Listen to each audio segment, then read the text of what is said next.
In the U.S., there's been some small progress over the stalemate on the country's debt ceiling. New negotiators have now been named, tasked with finding a deal to avert that unprecedented national default. The discussions are now largely confined to what the White House and House Speaker Kevin McCarthy will accept in order to allow lawmakers to raise the debt limit. Both Biden and McCarthy say an agreement remains far off, though they did express some optimism about reaching a deal by the end of the week. Our correspondent Kethavan Gorjasani has the latest from Washington.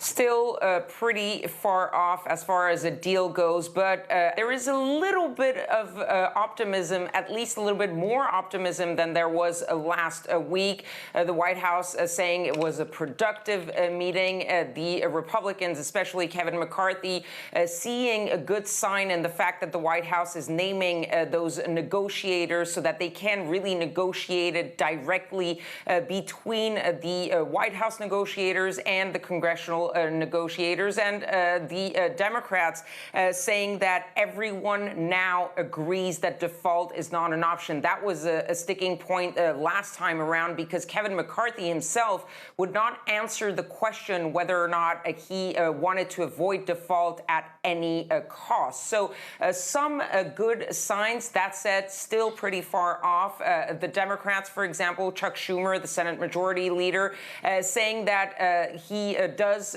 agree with the Republicans that they need to find a bipartisan deal to get there. At the same time, acknowledging that the Democrats have values that they won't sacrifice and that the Republicans have values that they won't sacrifice. The Speaker of the House, Kevin McCarthy, asked specifically if he still believes that the two sides are very far off. One word in his answer: yes. So still far, and the biggest sign that the deal is still nowhere to be seen is the fact that Joe Biden, the president of the United States, is cutting short what was supposed to be an almost week-long trip starting with the G7 in Japan.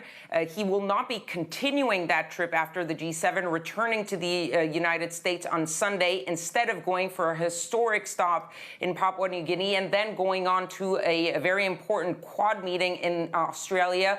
Joe Biden saying that there is still a lot of work to be done at home, and that is why he's cutting that trip short.